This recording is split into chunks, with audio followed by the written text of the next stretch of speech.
Bonjour et bienvenue dans Mont Blanc Live, 101e numéro déjà. Alors pour cette émission, pour votre émission, on a décidé de vous proposer un best-of, les meilleurs moments des 100 émissions passées.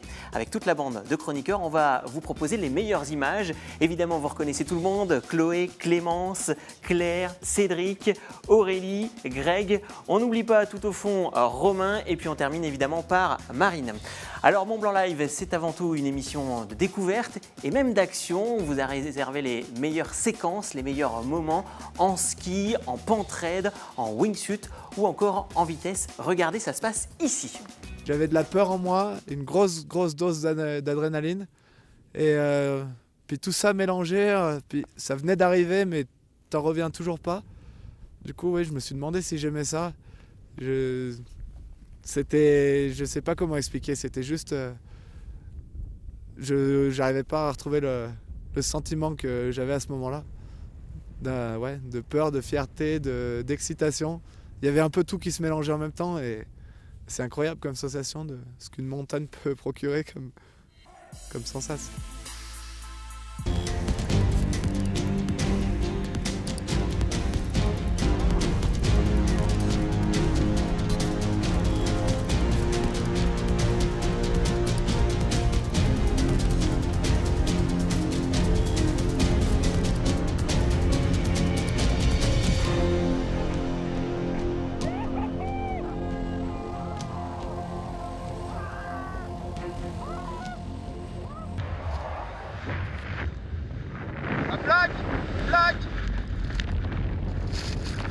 À cause de ça, je mets plus de 10 secondes à déclencher l'airbag pour qu'il se gonfle. Et je peux vous dire que c'est pas cool de se faire défoncer comme ça dans la neige. Mika, putain. Il est où? Il est où, Mika?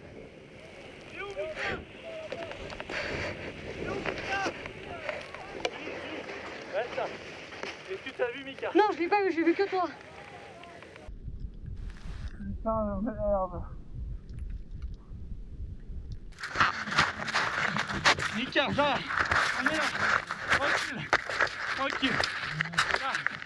Là. Respire. Merci les copains. Putain, faut plus que ça arrive ça.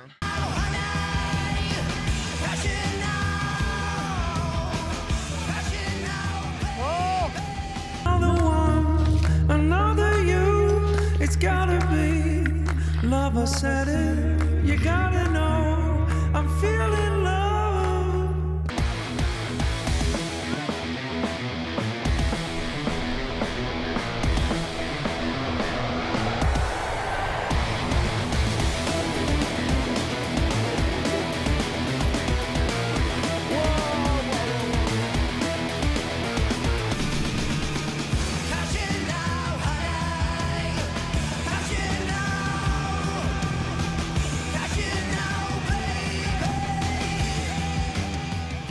Très belles images de montagne, j'espère que vous vous régalez. Alors ces exploits sont réalisés et préparés par les meilleurs. Ils passent ici dans notre studio sur ce plateau, ici même. Nous les recevons par exemple Alexis Pinturo, par exemple Ena Gavaggio, dit Rancho, vous le connaissez forcément. Mais il y a également les Soul Flyers, il y a également Anne-Flore Marxer, une championne de ski freeride. Et puis on n'oublie pas Liv Sanzos qui fait de l'alpinisme. Les idoles, pas vraiment, parce que pour être tout à fait franc, j'ai pas regardé une seule épreuve de ski alpin avant l'âge grosso modo de 15-16 ans. Je me souviens, la première épreuve que j'ai regardée à la télé, c'était Turin en 2006, donc les Jeux Olympiques quand même, en 2006. et donc j'avais 15 ans et avant ça, je regardais jamais. J'adorais faire du sport en général, j'adorais faire du ski, mais j'adorais surtout le pratiquer et le regarder, ça me gonflait. D'accord. Alexis Pinturo, c'est un peu la base du combiné ou du slalom. C'est vraiment la star française du ski. Si c'est que le yoga ne se fait pas juste sur un tapis de yoga. Aujourd'hui, c'est très trendy de faire du yoga. On s'imagine juste les postures, des belles postures Instagram, alors que pour moi, aujourd'hui, c'est pas du tout ça. C'est là ce qu'on est en train de faire. Quand même, hein. Alors oui, les postures, bien sûr, mais il y a tout le reste. Boire un verre avec une copine, c'est du yoga aussi. Ça va jusque-là. C'est une philosophie de vie. J'essaye toujours d'être performant dans l'ensemble des choses que j'entreprends. Donc forcément, ça fait partie de mon ADN. J'ai eu la chance de gagner plusieurs fois le championnat du monde en freeride. Aujourd'hui, c'est en voile que j'essaye d'exceller, entre guillemets, ou en tout cas de progresser au maximum. Donc ouais, non, je pense que ça fait partie du passé, et en même temps, je pense que ça fait partie de moi. C'est vrai que j'ai toujours rêvé de pouvoir avoir un titre de championne du monde. Après, je m'attendais pas à avoir un titre seulement 2 ans après d'être sur le Free World Tour. Donc ça va vite, exactement, et j'ai encore beaucoup de choses à apprendre. Ah, c'était un run assez intense. Là, je savais que je pouvais jouer le titre, donc il y avait beaucoup d'émotions aussi en jeu. Je pensais pas être capable de réussir à confronter mes peurs, toutes ces émotions, et d'avoir réussi à avoir ce titre ce jour-là, c'était quelque chose d'assez exceptionnel. C'est 10 ans de travail de compétition sur soi-même, sur son physique, sur son mental. Hein, c'est-à-dire vous ne pouvez pas rester 1 heure devant une télévision, il faut toujours vous bouger. Non, bah d'ailleurs, je vais. On repasse vidéo si tu veux prendre la. Ah, super. Tiens, on va faire une pause là. Tiens, vache-toi. Hein? Non, mais pas comme ça. Avec une longe et un mousqueton. Ah. Alors effectivement, dans ma famille, c'est tous des compétiteurs en ski, en sachant que mon père a participé aux Jeux Olympiques, tous mes cousins étaient en équipe de France, en équipe de Suisse, en équipe du Liechtenstein. Et puis c'était à l'adolescence, en haut, à Samoa, j'avais toute une bande de copains qui faisaient du snowboard. Et puis donc je faisais du snowboard avec les copains et puis du ski en famille. Et puis petit à petit, en grandissant, le snowboard c'est devenu un petit peu c'était ma porte de liberté finalement. J'avais les cours en semaine et puis après, dès que je pouvais en montagne, partir à l'aventure et puis faire un peu le tour de l'Europe. C'était aussi le début de la structure des compétitions de snowboard, donc il y avait tout à faire et c'était passionnant. Une mode, quand même, hein. Maintenant, je développe un tabouret pendulaire qui permet de lutter contre la sédentarité, donc l'active base. Voilà, donc ça me prend énormément de temps et puis je continue un petit peu à entraîner justement les jeunes de la Freeski Academy. En dévissant donc le petit cône sous l'assise, on va pouvoir laisser apparaître une rotule, donc donner une première mobilité, voilà. Donc faut un tout petit peu quand même, non pas d'équilibre, mais ça demande un petit peu de placement au début. Exactement. C'est l'objet. C'est ça. En fait, moi je le compare vraiment à un vélo. Au début, on a les roulettes. Les roulettes, c'est les cônes, et petit à petit, on va pouvoir lever les roulettes, enfin les cônes maintenant, pour pouvoir être mobile. Et donc là, on va faire un travail de dissociation où on va faire travailler que le bassin. Donc là, on va avoir une activation des petits muscles profonds. Ah oui, c'est intéressant. Tout en étant assis. En fait, il faut être mobile. L'être humain, à la base, on est des cueilleurs, chasseurs. On est fait pour bouger. La carrière de haut niveau, c'est complètement différent de la carrière après ski, après sport, je dirais. Donc il faut se remettre en question, il faut repartir sur un autre projet, recommencer d'autres choses. Il me reste 6 sommets sur les 82, tous dans le massif du Mont Blanc, puisque j'avais décidé de finir à la maison, entre guillemets. Et on va voir, ça va dépendre un peu des chutes de neige qui vont venir au cours de ces prochaines semaines. Oui, parce que vous ne faites pas en hivernal. Hein. Voilà. Eh bien, à Mont Blanc Live, nous aussi, nous avons celle qui relève tous les défis, qui ne recule devant aucune difficulté. C'est juste qu'elle rend sourd un petit peu tous ces intervenants. Vous l'avez reconnu, évidemment, c'est Jessica, avec Testé et Approuvé. 3, 2, 1, c'est parti. Go!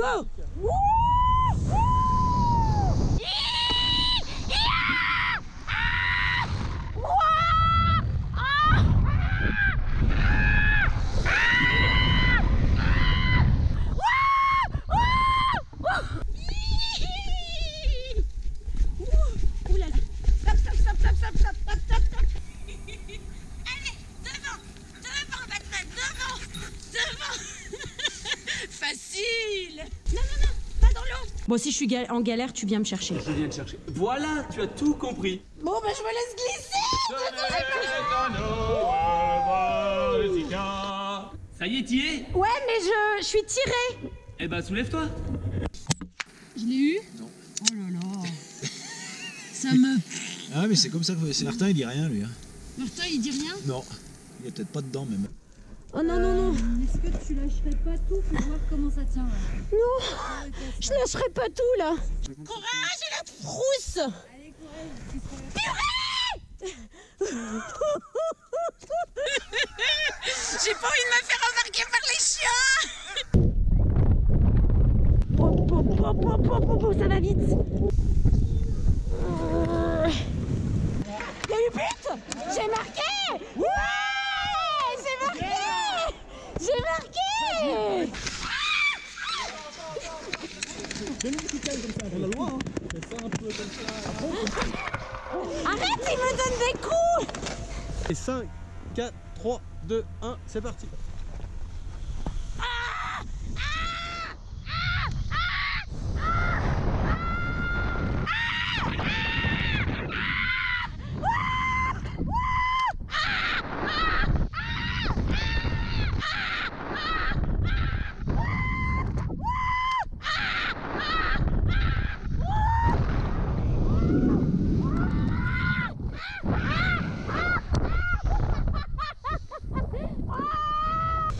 Voilà, c'est ça. Voilà, bon, arabesque. Pareil, on part en avant. On lève une jambe, les deux jambes sont bien tendues. Ah. Point à l'horizontale. Non mais Kim, j'arrive déjà pas à le faire, à faire la cigogne, alors comment je vais réussir à faire l'arabesque? J'ai essayé de faire une choré avec ce que j'ai appris. Oui. Elle est super belle ma choré. Je mets la tête dans le trou. Ouais, et tu lèves vers le ciel, t'es prête? Vas-y, lève la tête, lève la tête, lève la tête. Prends-lui la collerette. Ouais, mais... Attends, ah oui, t'as pas mis mon masque? Non, je sais. Ah ouais.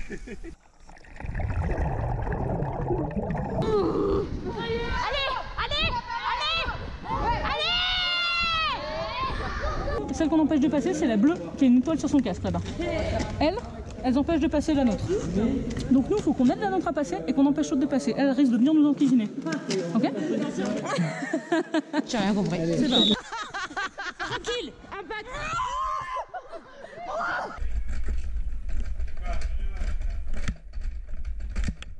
Je vois rien.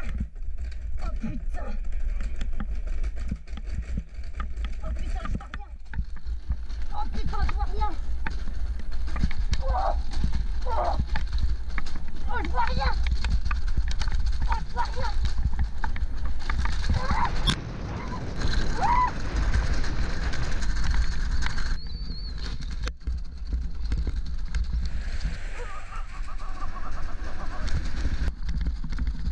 D'ailleurs, hein, sinon ça ferait mal. Oh là là, je me prends la neige dans la tronche. Oh, je me prends la neige dans la tronche. Non, non, non, non, non, non, non. Hop, hop, hop, hop, hop. Viens, viens, viens. Non, non, non, non, non. Allez, regarde bien à gauche, tourne la tête à gauche. Oh, le canard. Il y a un canard.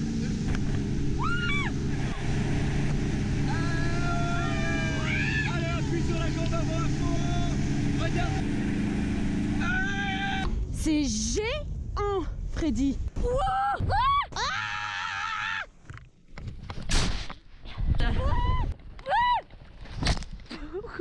Je suis tombée comme ça, comme Superman.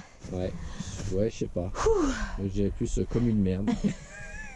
Allez, bravo Jessica. Après autant d'actions, on va se poser un petit peu. Vous pouvez même remonter le niveau sonore de votre écran.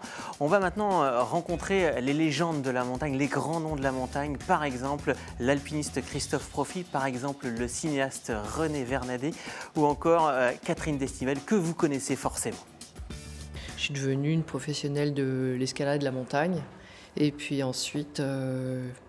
professionnelle toujours, mais dans d'autres secteurs qui parlent de la montagne et de l'escalade. Vous qui dites être instinctive, c'est votre instinct qui vous a conduit à tout ça? L'instinct, la passion, ouais, c'est plus la passion qu'autre chose. C'est vrai qu'on est plus efficace quand on aime ce qu'on fait. Et du coup, on n'a pas l'impression de travailler quand on aime. Et je me suis dit, je vais essayer de faire du cinéma. Si ça marche, tant mieux. Si ça ne marche pas, il sera toujours temps de rentrer dans le rang. Alors, ça a très très bien marché. Vous êtes devenu finalement un spécialiste des tournages en montagne et en altitude, oui. Et dans les parois un petit peu raides, avec des grosses caméras, enfin des caméras à 35 mm. Oui, à l'époque, les plus légères, c'était quand même les Arriflex. Qui faisaient combien de kilos? Oh non, qui faisait 7-8 kilos. Enfin, ah, ça allait.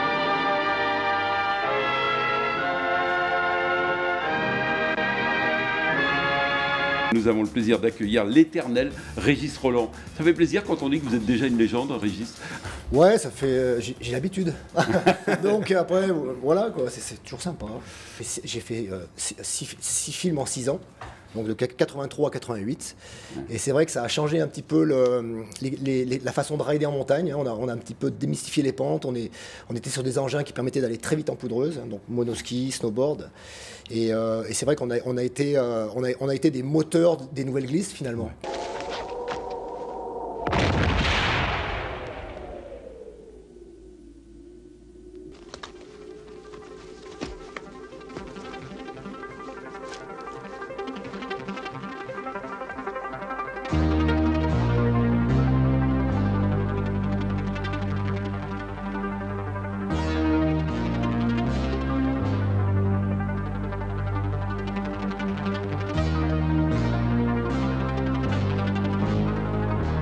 À l'époque, vous saviez que vous alliez révolutionner l'alpinisme?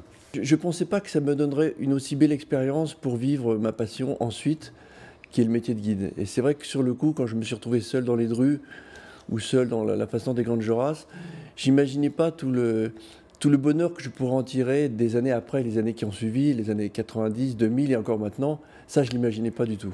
Mais j'avais eu un rêve un peu fou quand j'étais gamin, donc 3, 4 ans, enfin même 5, 6 ans avant cette ascension. J'avais imaginé, c'était un peu ridicule, imaginer remonter la face ouest des drues à la vitesse d'un marcheur.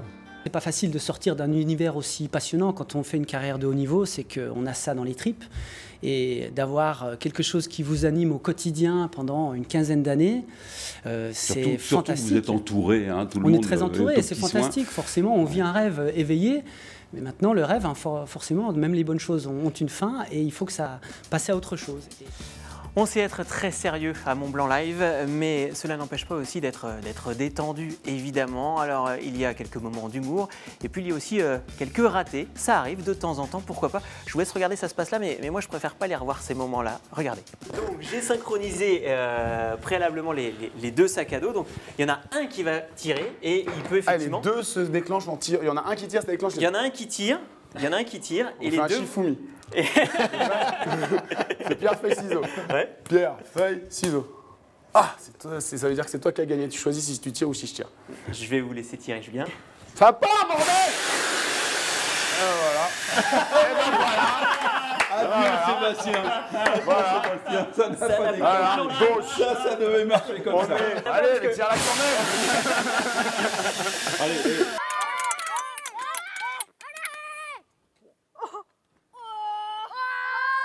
Dans le club, on est tous copains, enfin, voilà. Presque. J'ai encore un peu de temps devant moi, là. Il paraît que tu as mis à l'envers. Hein, c'est ça, alors? Alors, allez, les jambières. Faut que je recommence. Ah, bah... Ah, je vous dis, si on réussit... Ça, c'est à l'envers, faut que je recommence. Ouais. Ok. Eh, mais il a réussi, quand on peut l'applaudir, hein, parce qu'il a réussi à s'équiper.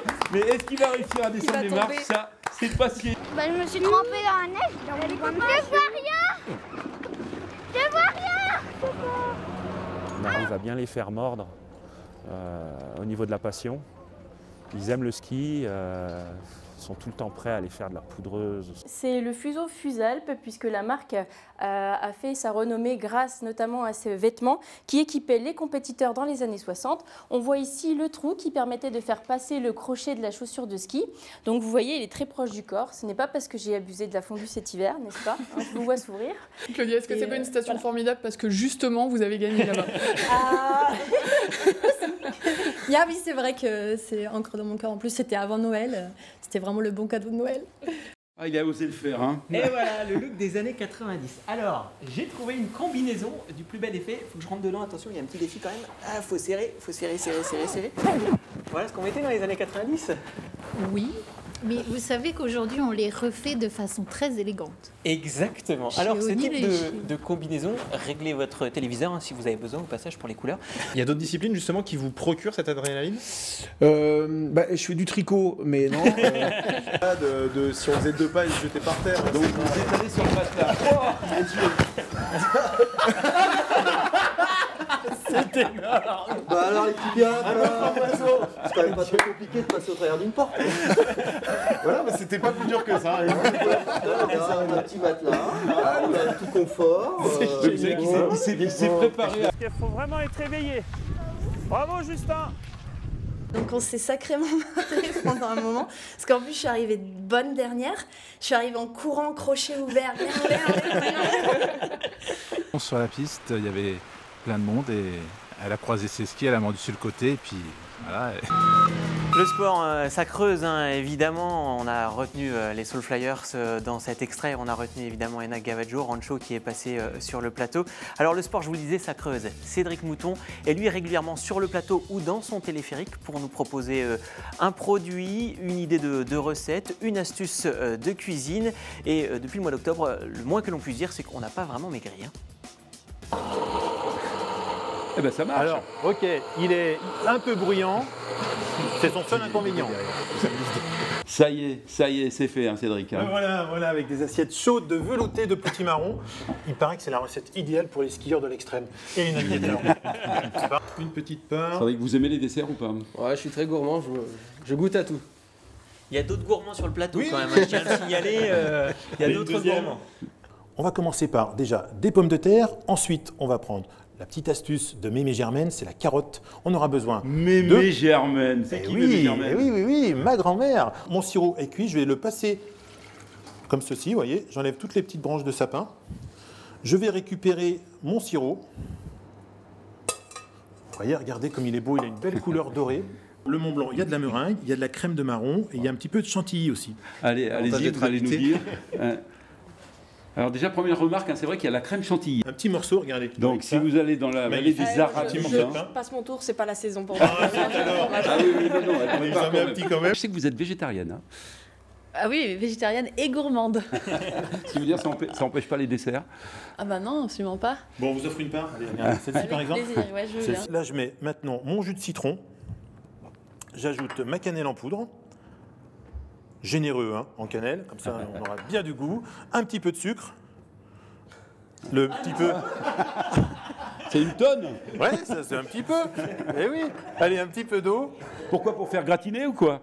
Non, c'est pour faire compoter. On va même faire un aspect un peu de confiture. Sur une même fabrication, on a différentes formes de tomes et différents goûts de tomes. Ça se dore, ça croustille. Vous voyez. Donc j'ai mis un petit peu de jus de canard avec un petit peu d'huile, un petit peu de beurre, que ce soit léger, hein, évidemment. Et là, je l'ai fait dorer légèrement. Donc, si je comprends bien, je suis le testeur en chef aujourd'hui. Il y a des chances, oui. Ouais. Bon, mais on va tester. Et là, je vais pouvoir les mettre directement dans mon huile de friture, délicatement. Et on va pouvoir se régaler dans quelques minutes. Vous aurez des bugnes toutes fraîches, fait maison. L'Emmental de Savoie, c'est un fromage donc à pâte pressée cuite. Hein, j'insiste bien là-dessus. Qui a des trous. On le reconnaît, pardon. Qui a des trous. Oui, qui a des trous, des yeux. On le reconnaît à sa croûte blonde, un petit peu orangée. C'est Cédric qui a fini sa recette avec ses navets boules d'or. Le livreur arrive à domicile et on va goûter. Voici les navets boules d'or, les fameux, avec le petit thon snacké, les petites graines de sésame. C'est très beau. Merci. Et la cuisson à blanc, c'est ça hein? Je vous présente le Graal. Alors, évidemment, c'est pas le vrai. C'est un Graal. Alors, c'est son nom. Il s'appelle Graal. En tout cas, c'est surtout une carafe à décanter. Oui, c'est pas un verre. Hein? Non, c'est pas un... Ah non, quand même. Vous imaginez un peu tout de suite, là. Tout le monde va tester, approuver ce fromage. Il est temps pour nous de se dire au revoir. Alors, justement, on va se dire au revoir et d'une très, très belle manière. Mont Blanc Live, c'est aussi quelques moments magiques. Lors de la semaine olympique, nous avions reçu Gwendal Pesra, champion olympique de danse sur glace. Il est maintenant dans la musique, il prépare un album, il nous a présenté en avant-première une chanson de cet album, ça s'est passé ici sur le plateau. Alors avant d'écouter ce live, je vous invite tout d'abord à réagir, #MontBlancLive, c'est sur les réseaux sociaux, et puis pour voir les replays de toutes les émissions, eh bien c'est sur le www.montblanclive.com. Allez, place à la musique avec Gwendal Pesra. Elle sait pas pourquoi elle a peur. Avec elle, je suis sous hypnose. Elle est ma cam, elle est ma dose. J'ai bien essayé de m'en passer, mais c'est comme arrêter de respirer. Elle me vit, elle me meurt. Elle est ma croix, mon petit bonheur. Et elle rit, et elle pleure. Elle sait pas pourquoi elle a peur. Et j'en ai plein les bottes, je suis plus un homme. Et elle radote et elle m'assomme des pichons par-ci, chouchou par-là. Et donne-moi ci et fais-moi ça. Hey, viens ici, sors-moi de là. Non, t'as pas joui, prends-moi comme ça. Elle me